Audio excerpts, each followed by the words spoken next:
The challenge remains. On the other side are formidable forces: money, political power, the major media. On our side are the people of the world and a power greater than money or weapons, the truth. The truth has power of its own. Art has a power of its own. That age-old lesson that everything we do matters is the meaning of the people's struggle here in the United States and everywhere. A poem can inspire a movement. A pamphlet can spark a revolution. Civil disobedience can arouse people and provoke us to think when we organize with one another, when we get involved, when we stand up and speak out together. We can create a power no government can suppress. We live in a beautiful country, but people who have no respect for human life, freedom, or justice have taken it over. It is now up to all of us to take it back. Howard Zinn, a power governments cannot suppress. Welcome, fellow plebs. My name is Sean, and this is Tribunus Plebis. Hello, everybody. Welcome back to the podcast. Today, we're going to talk about revolution in the United States. Right now, entire generations of young people are expected to be less well off than preceding generations for the first time in the history of the United States. College is so expensive that the debt is destroying lives before they even begin. Healthcare is a disaster as it spirals down the neoliberal drain. Wages have remained largely stagnant for decades, even as productivity has soared. Unions and the rights of workers in general have been decimated across all sectors. Austerity is literally killing us. Life itself is literally getting shorter, unless you are wealthy. And the wealthy are getting even more and more wealthy and leaving the rest of America behind. Economic growth, using the GDP number, continues to grow, but fewer and fewer are actually feeling that growth as a positive thing. Unemployment numbers were low before COVID, and they are dropping once again after most lockdowns are ending. But people are still needing second jobs and or to enter the deeply oppressive and deeply exploitative part-time gig or independent contractor sectors to earn extra money just to scrape by. The aspirational concept of upward mobility as a realistic goal for many Americans has been largely replaced with the dystopian concept of frantically and futilely clawing at the ground in a desperate attempt to decelerate the constant, continuous, unstoppable slide into absolute penury. So, all of those things listed are grievances. All of them are factually true. All having gestated and built up over a period of decades. The creation and promulgation of these issues is the first step to genuine rebellion. And I do want to emphasize here that the creation and nurturing of these issues were and remain entirely intentional.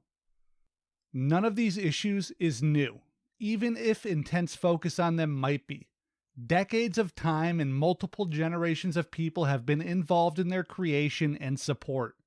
Resistance to these grievances is not new either. Young people and activists have been speaking loudly about these issues for the entire time that they have existed. The problem is that nobody has been listening, or at least nobody who has any actual power or the will to use that power in any sort of effective way. And you know what? That's probably being way too fair here. People have been listening. People with actual power have been listening.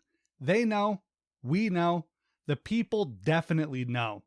But nobody who actually has power has done anything of substance to actually help.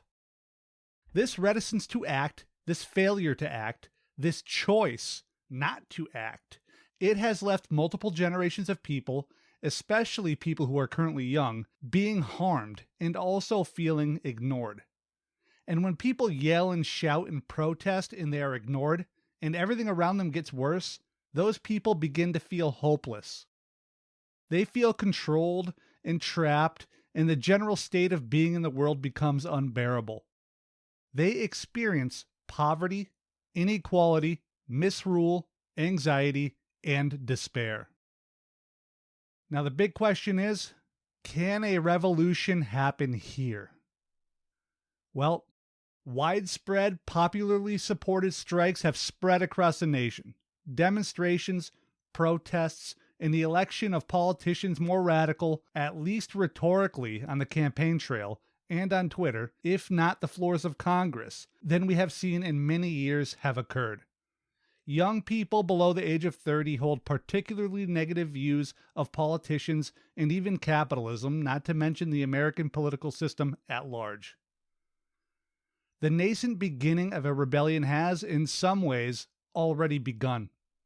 As we currently sit, the kindling of shattered lives has begun to coalesce to feed the revolutionary bonfire. As leaders and systems fail to take care of the most vulnerable amongst us, gallons of accelerant are being poured onto the steadily amassing detritus of a failing system. When the resentments and issues that birth rebellions become systemic, it begins to feed itself, and this feeding engenders broader, deeper resentments from more and more people from a wider range of classes and dispositions. Protests and demonstrations become both larger and more frequent, and they inconvenience broader swaths of people. As these protests become more disruptive, more of those affected begin to feel the same levels of anxiety, despair, and mistrust as the original activists, and they begin to join in as well. These demonstrations, these indications of deep unhappiness, actually become additional complaints, additional grievances in and of themselves in a recursive death spiral. And since we are building a metaphorical bonfire here to represent revolution, I'm sure you know what's next, right? Next comes the spark. The spark could be anything or anyone. It can burst into existence, flare brightly, and extinguish itself just as quickly. When, not if, that spark happens, we might know where it was, but not exactly what it was. It could be a nervous cop who unloads a shotgun in a young woman's chest, or a student who throws a flaming chair into a crowd of cops. Or maybe a car simply backfires, or a fight breaks out amongst the crowd and the police response sets off a riot. Hell, maybe a bunch of chud dorks assaults the Capitol building, except maybe this time they actually kill a congresswoman instead of just masturbating about it. Really though, I think it's a fool's game to try to predict something like this. But all that actually matters here is that the heat, fuel, and oxygen that the revolutionary bonfire needs to be set aflame, it all exists. Just as we cannot predict where and when a spark might ignite, nor can we predict which spark will catch. After all, there will be plenty of sparks flying into that stacked wood of broken dreams that forms our bonfire. When you think about it, a murder is about just as likely to ignite a conflagration as an insult to the wrong person, when this much rubbish and accelerant is piled around us every moment of our lives.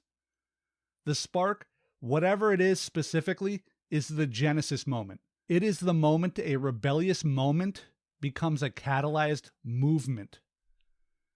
There are a lot of possible underlying causes for rebellion.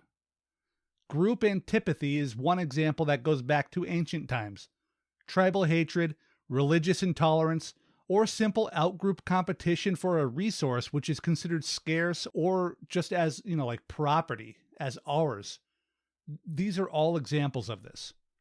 Another cause could be simple greed and hoarding.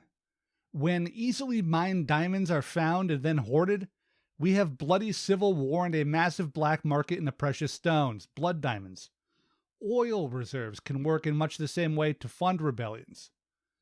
In America, I think we have two major systemic problems: inequality and a two-party system of governmental control, and a bunch of massive underlying cultural issues, things like racism, xenophobia, scapegoating, ideology silos, nativism, jingoism, and so on. Right now, these perverse sorts of cultural and social fights extend to, things like vaccines, and even whether or not we should be transphobic. And we shouldn't, by the way. So I'm not going to go deep into the bifurcation here of our populace into, liberal and conservative or Democrat and Republican lines. That we have become deeply divided, both socially and politically, is so plainly obvious to all that to go into it would be to not just beat a dead horse, but to just eviscerate it. However, I do think it needs to be touched on just a little bit. There was a time I interacted with a gentleman online, and he wrote something that went basically like this. He said, quote, "I go to Breitbart," which, as a side note, is a super conservative news site. So he says, "I go to Breitbart many times a day to check the news, and I come away shaking my head that the people who get their news from ABC, CBS, NBC, CNN, and so on." This was followed by a slew of insults, both to the cable news networks themselves, but also the listeners. And I have friends who I know who would say things like, "I watch MSNBC all day to follow the news, and I come away shaking my head that the people who get their news from Fox, Daily Wire, and Breitbart, and so on." And then I would follow up with the exact same insults. Nobody believes anything that does not fit their narrative. Trump fan, anything that reflects negatively on Trump is a lie, and any network that reports negative stories about Trump is fake news. Don't like Trump? Anything that reflects well on Trump is a lie, and any network that reports favorable stories is state media. If you're a Trump fan, you're a degenerate. Hate Trump? You're suffering from Trump derangement syndrome. Yes, people actually say that. Think it's a good idea to get a vaccine? You're a sheep or a shill or a Nazi or just stupid. Don't want a vaccine? You're a sheep or a shill or a Nazi or just stupid. And that's it. Those are the choices. Pick a team. Instead of reading and listening broadly and keeping an open mind, we retreat into our little tribes. And we all agree with each other, and we reject any and all outside voices. We group together. We tell each other that the other tribes, each and every one of them, those are all of our enemies. We give ourselves labels like conservative or liberal or Republican or Democrat, and we blindly stumble along with our tribe, agreeing and postulating all in our little safe groups. Our narratives become ossified and myopic, and we reject all other views. And I'm not immune to this myself. Even as I speak these words, I understand that problem, but I will still tend to drift towards my little safe groups.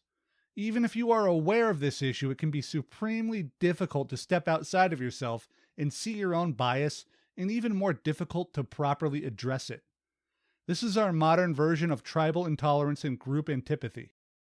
Each day that passes with more and more people allowing themselves to be divided like this makes rebellion ever more easy to ignite. What really, when we hate the other side that vehemently, when we judge them as less than us, will stop us from harming them? Let's talk about relative deprivation. Relative deprivation is the lack of resources to sustain the diet, lifestyle, activities, and amenities that an individual or group are accustomed to, or that are widely encouraged or approved in the society to which they belong. We can see the effects of relative deprivation all across the spectrum of the United States' social, economic, and political activities.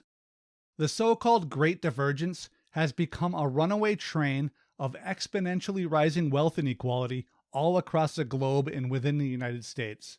With this massive inequality has come a gigantic sense of relative deprivation across the populace. This growing inequality is not only removing the ability of people to find jobs with good wages or even fair wages, it is doing nothing short of robbing entire generations of people of the very opportunities that the preceding generations enjoyed and took and still take for granted. Economic and social mobility, the measures of how people, families, and other individuals or groups of people are moving between the economic, social, and class strata, is stalling and beginning to move downward. One alarming stat I have mentioned several times in this podcast, and I think even once before in this episode, is that the millennial generation and below are the first generations in the history of the United States where more than half are expected to not do better than their parents.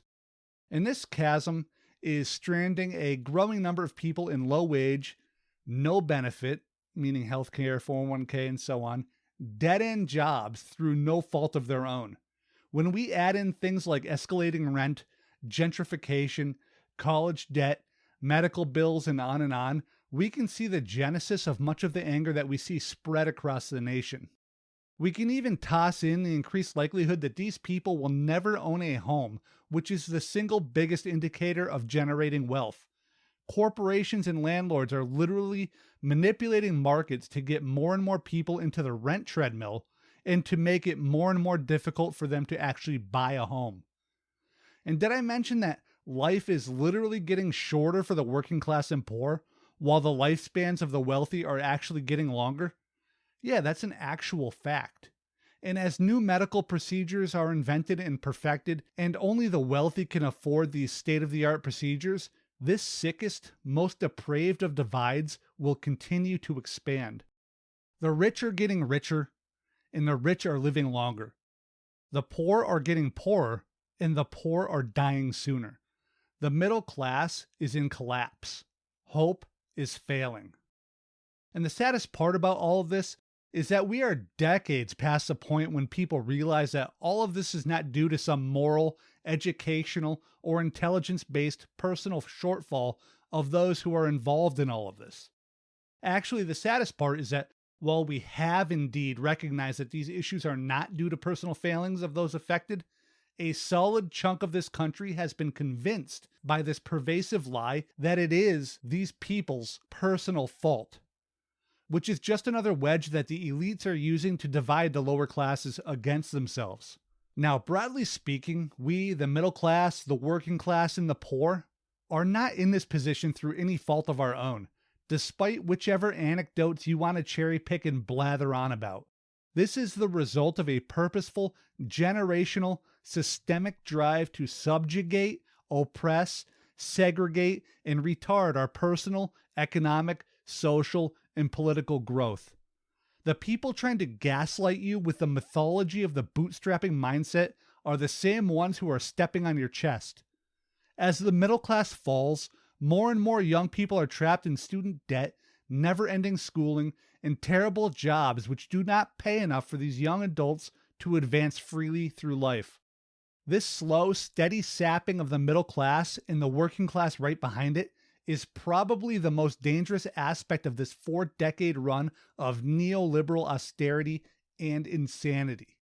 Strangely enough, and dangerously enough, the middle class is more likely to rebel than those lower classes. This strikes many as counterintuitive. Why would those who have more to lose, things like steady jobs, some level of savings, and assets like homes, why would they be more willing to rebel than those who have virtually nothing and would tend to benefit more from the changes that the rebels are fighting for? Generally, the answer is that the downtrodden suffer from deep, abiding pessimism of all forms of leadership, but especially political and anything hierarchical. The middle class tends to hold more optimistic views of these sorts of established power. They believe that change can come. And that is why what is happening in this country is so dangerous. The middle class is taking much of the brunt, and it is getting hollowed out and shrunk, and it sees and feels the damage. The middle class is radicalizing at an accelerating rate. And let me just repeat that for anyone who may have spaced out there. The middle class are the people who are most affected by what is going on right now, and they are the most likely to lead a revolution if it comes. We have seen the working and middle classes rise up all across the globe to defend against the same attacks we face here in the United States. Various places from like Hong Kong to Bolivia have all risen up, taken to the streets, and in some cases torn down governments run by the very same sorts of people who imposed the draconian measures in the first place. These people did not wake up one morning, see the sun low in the sky, and simultaneously decree, "This is a fine day for a rebellion." No, they were driven to this point by their seen and heard, but unacted on, frustrations with the system that is denying them personal sovereignty, financial and political freedom, and any hope for a better future. Once again, when a system destroys the lives of those it was meant to serve, the system needs to change. And if those who most greatly benefit from that system do not make these changes themselves, the changes will be made by other people, the people. As Piketty and others have shown, when R is greater than G, where R is the return on capital and G is economic growth, then there is massive inequality. Because this return almost always exceeds growth, owners of capital require and acquire an ever greater share of the world's wealth. Rentiering, exploitation, and a new entrenched hereditary aristocracy then expand and increase the speed of the cycle. In other words, inequality will continue to explode, and more people will either actually be deprived of basic needs or at least feel like they are. That's relative deprivation. And fewer people will be ever more wildly wealthy.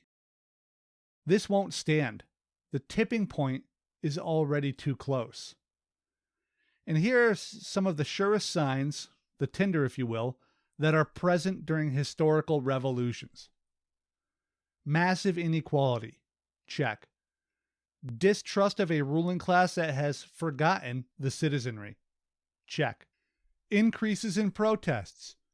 Check. Protests growing more violent. Check. Belief that those in charge of the system are refusing to change it. Check. A bifurcation of political animus. Check. An acceptance of political and economic ideas that were taboo in the past. Check. That's a lot of checks on that list, right? Too many. There's still some time left, but the clock is running. 78% of American workers are living paycheck to paycheck. Before COVID, 40% of American families could not afford a $400 surprise expense. I don't even want to know what that number is right now. 64% of Americans are likely to retire broke or never retire at all. Inequality has not been this severe since just before the Great Depression.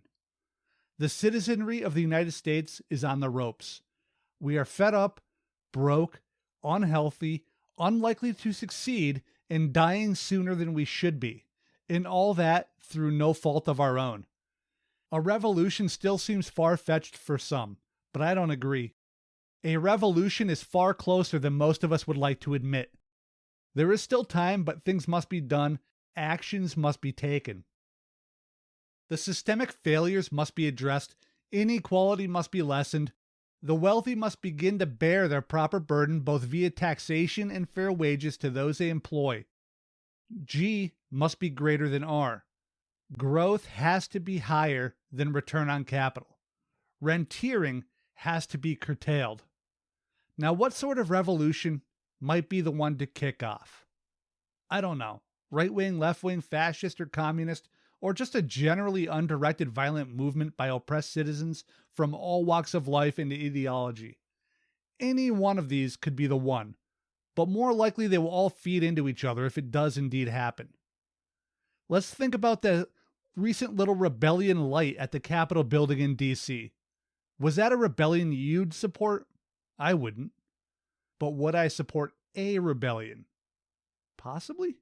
Actually, yeah, I would, I guess. If it was the right rebellion, the correct rebellion. Not all rebellions or revolutions or even protests are the same. In fact, those things are just tools. These actions aren't of a political cause any more than a wrench is.